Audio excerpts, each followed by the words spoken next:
ഞാനടക്കമുള്ള ആളുകൾക്ക് ടാറ്റ എന്ന ഈ ലോഗോ കാണുമ്പോൾ അല്ലെങ്കിൽ പേര് കാണുമ്പോൾ മനസ്സിലേക്ക് ഓടിയെത്തുന്നത് പഴയ ബസ്സും അല്ലെങ്കിൽ പഴയ ടാറ്റ ലോറികളൊക്കെയാണ്. ഈ തലമുറയിൽ കൂടുതൽ പേരും ടാറ്റ കാറുകളാണ് മനസ്സിലോടെത്തുക. പണ്ടുള്ളവർ പറയായിരുന്നു ഉപ്പ് തൊട്ട് കർപ്പൂരം വരെ എന്ന്. ഉപ്പ് തൊട്ട് കർപ്പൂരം വരെ അല്ല, ഉപ്പ് തൊട്ട് വിമാനങ്ങൾ വരെ ഉള്ളവരാണ് ഈ ടാറ്റ ഗ്രൂപ്പ്. അതിലെനിക്ക് പ്രത്യക്ഷമായിട്ട് പറയാനുണ്ട്, എൻ്റെ വീട്ടിലുള്ളൊരു ടാറ്റ നെക്സോണാണ്. പിന്നെ എനിക്കറിയാവുന്ന ഒരു ബ്രാൻഡ് എന്ന് പറയുന്നത് ടാറ്റയുടെ ഒരു കെമിക്കലുണ്ട്, ടാറ്റ മിഡ എന്ന് പറയും. കുരുമുളക് കൃഷിക്കാരനായ എനിക്ക് അത് എല്ലാ വർഷവും ഒരു 4-5 പാക്കറ്റ് വാങ്ങിക്കാറുണ്ട്. നല്ലൊരു കുമിൾനാശിനി ആയതുകൊണ്ട് തന്നെ അത് സ്ഥിരമായിട്ട് വാങ്ങിക്കുന്ന ഒരാളാണ്. ഇങ്ങനെ 1-2 ഉൽപ്പന്നങ്ങൾ മാത്രമേ ടാറ്റയുടെ എന്ന് പറയുന്നത് എനിക്കറിയുണ്ടായിരുന്നുള്ളൂ. പക്ഷേ ഈ സുഡിയോ എന്ന ഈ സംരംഭം ടാറ്റയുടേതാണെന്ന് എന്നെ പോലെ ലക്ഷക്കണക്കിന് ആളുകൾക്ക് കേരളത്തിലെന്നല്ല, എനിക്ക് തോന്നുന്നു ലോകമെമ്പാടുമുള്ള മലയാളികൾ മഹാഭൂരിപക്ഷം ആളുകൾക്കും അറിയില്ലായിരുന്നു ഇതൊരു ടാറ്റയുടെ സംരംഭമാണെന്ന്. എന്തായാലും ഈ ഒരു ബഹിഷ്കരണത്തോടെ അല്ലെങ്കിൽ ബോയ്ക്കോട്ടോടെ ഇവരുടെ ഈ ബ്രാൻഡിനെ കുറിച്ച് ലോകം മൊത്തം അറിഞ്ഞു. ആ കൂടെ കേരളത്തിലെ ഓരോ കൊച്ചു ഗ്രാമങ്ങളിലും ഇങ്ങനെ ഒരു സംരംഭം ഉണ്ടെന്നും സുഡിയോ എന്നൊരു ബ്രാൻഡ് ഒരു ഷോപ്പുണ്ടെന്നും ആളുകൾക്കെല്ലാം മനസ്സിലായി. അവിടെ വിൽക്കുന്ന സാധനങ്ങൾക്കെല്ലാം തന്നെ 1000 രൂപയ്ക്ക് താഴേക്കുള്ളത് മാത്രമേ ഉള്ളൂ എന്നുള്ളൊരു പുതിയ അറിവാണ്. എന്തായാലും നല്ല ക്വാളിറ്റിയോടെ ബ്രാൻഡഡ് വസ്ത്രങ്ങൾ സാധാരണക്കാർക്കും ലഭ്യമാകുന്ന രീതിയിലാണ് ഈ സ്ഥാപനമെന്നാണ് ഇപ്പോൾ പറയുന്നത്. ഈ പ്രശ്നങ്ങളൊക്കെ നടക്കുന്ന സമയത്ത് ടാറ്റ ഒരു വലിയൊരു സംരംഭത്തിലേക്കും കൂടെ പോവുകയാണ്. നിങ്ങളിൽ പലരും അത് അറിഞ്ഞു കാണുമെന്ന് വിചാരിക്കുന്നു. വേറൊന്നുമല്ല, ഫ്രാൻസുമായിട്ടുള്ള റഫേൽ വിമാനങ്ങളുടെ ബോഡി നിർമ്മിക്കാൻ പോകുന്നത് ഇനി ഇന്ത്യയിലാണെന്ന് പറഞ്ഞത്. അവരുമായിട്ടുള്ള കരാറ് ഈ ടാറ്റ കമ്പനി ഓൾറെഡി സൈൻ ചെയ്ത് കഴിഞ്ഞു എന്നാണ് പത്രമാധ്യമങ്ങൾ നമുക്ക് മനസ്സിലാക്കാൻ കഴിഞ്ഞത്. അങ്ങനെയെങ്കിൽ മറ്റൊരു ചരിത്രമാണ് പിറക്കാൻ പോകുന്നത്. വേറൊന്നുമല്ല, ടാറ്റ ഗ്രൂപ്പിന് ഇപ്പോൾ എത്രയോ വർഷങ്ങളായിട്ട് ഏറ്റവും ടോപ്പ് ക്വാളിറ്റിയുള്ള സ്റ്റീൽ ഫാക്ടറികളൊക്കെ ഉണ്ടെന്ന് നമുക്കറിയാലോ.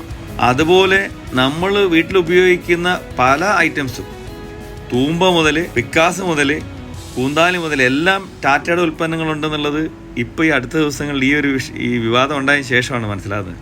അതുപോലെ തന്നെ ലോകമെമ്പാടും ഇന്ത്യയുടെ പാസ്പോർട്ട് ഇഷ്യൂ ചെയ്യുന്നത് ടാറ്റ കൺസൾട്ടൻസി ആണെന്നാണ് ഇപ്പോൾ അറിയാൻ കഴിഞ്ഞത്. ഈ പ്രതിഷേധക്കാർ പാസ്പോർട്ടുകൾ ഇനി വേണ്ടെന്ന് വെക്കുമോ? ഇല്ലല്ലോ. ഈ ഒരു ബഹിഷ്കരണം കൊണ്ട് ടാറ്റയുടെ ഈ ഒരു ഉൽപ്പന്നം മാത്രമല്ല പല ഉൽപ്പന്നങ്ങളും കുതിച്ചു കയറുകയാണ് സെയിൽ. അത് മറ്റാരും വാശി തീർക്കാൻ വേണ്ടി ചെയ്യുന്നൊന്നുമല്ല, കുറച്ചാളുകൾ കാണിക്കുന്ന മണ്ടത്തരത്തിന് എല്ലാവരും ഒന്നും കൂട്ടു നിൽക്കില്ല എന്നുള്ള ഏറ്റവും തെളിവല്ലേ ഇപ്പോൾ ഈ കണ്ടുകൊണ്ടിരിക്കുന്നത്. അതുപോലെ തന്നെ മറ്റൊരു സംഭവം എല്ലാവർക്കും ഓർമ്മയുണ്ടാവും. ഈ ടാറ്റയുടെ മറ്റൊരു സേവനം കേരളത്തിൽ വന്നത് നമ്മുടെ കൊറോണ സമയത്ത് കാസർഗോഡ് ജില്ലയിൽ ഹോസ്പിറ്റലുകൾ കുറവായപ്പം അവിടെ പെട്ടെന്ന് അവരൊരു ഹോസ്പിറ്റൽ പണി തന്നു. ആ ഹോസ്പിറ്റൽ ഇന്ന് നശിച്ച് നാരായണക്കടത്ത് പോയി എന്നാണ് പറഞ്ഞു കേട്ടത്. എന്നാൽ പോലും എത്രയോ കോടികൾ മുടക്കിയിട്ട് അവരങ്ങനെ ഒരു സംരംഭം അവിടെ ഉണ്ടാക്കി തന്നു. പക്ഷേ അതെല്ലാം കെട്ടുനശിച്ച് പോയി എന്നാണ് മാധ്യമങ്ങളിൽ നമുക്ക് മനസ്സിലാക്കാൻ കഴിഞ്ഞത്. അതിൻ്റെ ഉത്തരവാദികൾ ആരെന്നൊക്കെ പ്രേക്ഷകർ തന്നെ തീരുമാനിക്കുക. മറ്റൊരു പ്രധാനപ്പെട്ട കാര്യം എന്ന് വെച്ചാൽ ഈ സുഡിയോയ്ക്ക് പരസ്യങ്ങളില്ല എന്നുള്ളതാണ്. അതുപോലെ തന്നെയാണ് മദ്യത്തിൻ്റെയും പുകയിലയുടെയും ഒന്നും ബിസിനസ് ടാറ്റ ഗ്രൂപ്പിനില്ലെന്നാണ് അറിയാൻ കഴിഞ്ഞത്. അത്തരമൊരു പരസ്യങ്ങൾ പോലും ഈ ടാറ്റയുടേതായിട്ട് നമ്മൾ എവിടെയും കണ്ടിട്ടില്ലെന്നാണ് ഓർമ്മ. കാരണം അത്തരം വരുമാനങ്ങൾ വേണ്ട എന്ന് പതിറ്റാണ്ടുകൾക്ക് മുമ്പേ ടാറ്റ കമ്പനി തീരുമാനിച്ചിരുന്നു എന്നാണ് ഈ അടുത്ത ദിവസങ്ങളിൽ നമുക്ക് മനസ്സിലാക്കാൻ കഴിഞ്ഞത്. ശ്രീ രത്തൻ ടാറ്റ പോയതിനു ശേഷവും ആ ഒരു കമ്പനി എത്ര കണ്ട് വളരുന്നു എന്നത് നമുക്ക് എല്ലാവർക്കും അറിയാവുന്നതാണ്. ഏകദേശം 100ഓളം കമ്പനികളുടെ ഒരു ശൃംഖലയാണ് ഈ ടാറ്റ എന്ന കമ്പനി എന്നാണ് നമുക്കറിയാൻ കഴിഞ്ഞത്. ഉരുക്ക് നിർമ്മാണവും ചെമ്പും കേബിളും എന്ന് വേണ്ട സകലതും. ഏറ്റവും വലിയൊരു സംഭവം നമുക്ക് ഓർമ്മിക്കേണ്ടത് ജാഗ്വറും ലാൻഡ് റോവറൊക്കെ ഏറ്റെടുത്ത ഒരു കഥ സോഷ്യൽ മീഡിയയിൽ ഇങ്ങനെ ഒഴുകി നടപ്പുണ്ട്. ഇന്ന് ഇവ രണ്ടും ടാറ്റയുടെ ഉടമസ്ഥയിലാണുള്ളത്. അതുപോലെ റേഞ്ച് റോവർ, ലോകത്തിലെ തന്നെ ഏറ്റവും മുൻനിരയിൽ നിൽക്കുന്ന ഒരു ബ്രാൻഡായ റേഞ്ച് റോവർ ഈ ടാറ്റയുടെ അണ്ടറിലാണ്.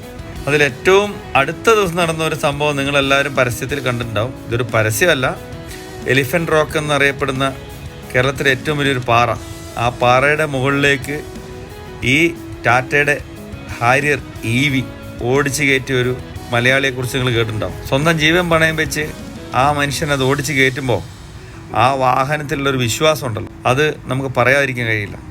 അപ്പോൾ ഏത് മേഖലയിലും ടാറ്റ ഇന്ന് തിളങ്ങി നിൽക്കുന്നത് നമ്മൾ കണ്ടുകൊണ്ടിരിക്കുകയാണ്. ആ ടാറ്റയാണ് കുറച്ച് ആളുകൾ ബഹിഷ്കരിക്കണമെന്ന് പറഞ്ഞ് മുന്നിട്ടിറങ്ങിയിരിക്കുന്നത്. അങ്ങനെയെങ്കിൽ ഏതൊക്കെ ബ്രാൻഡുകൾ, ഏതൊക്കെ കമ്പനികൾ, ആരൊക്കെ ഇപ്പോൾ ബഹിഷ്കരിക്കപ്പെടേണ്ടി വരും? നിങ്ങൾ ചിന്തിച്ചിട്ടുണ്ടോ? അപ്രായോഗികമായ ചില നിലപാടുകൾ ചിലപ്പോൾ ഗുണകരമാകുന്ന കാഴ്ചയാണ് നമ്മളിപ്പോൾ കണ്ടുകൊണ്ടിരിക്കുന്നത്. എന്തായാലും സുഡിയോ എന്ന ബ്രാൻഡ് രക്ഷപ്പെട്ടിട്ടുണ്ട്. ഒരുപാട് ആളുകൾ അവിടെ കയറി വസ്ത്രം വാങ്ങിച്ച് സോഷ്യൽ മീഡിയയിൽ പോസ്റ്റുകൾ ഇടുന്ന നമ്മൾ കണ്ടുകൊണ്ടിരിക്കുകയാണ്. ഉർവശി ശാപം ഉപകാരം എന്ന് പറഞ്ഞ പോലെയാണ് ഇപ്പം ടാറ്റയുടെ അവസ്ഥ. ഞാൻ ഈ പറഞ്ഞതിലൊക്കെ എന്തെങ്കിലും തെറ്റുകുറ്റങ്ങളുണ്ടെങ്കിൽ അത് ചൂണ്ടിക്കാണിക്കാൻ നിങ്ങൾ കമൻറ്റ് ചെയ്യൂ. അറിവില്ലാത്ത കാര്യങ്ങൾ പറഞ്ഞാലല്ലേ നമുക്കെല്ലാം മനസ്സിലാക്കാൻ പറ്റുള്ളൂ.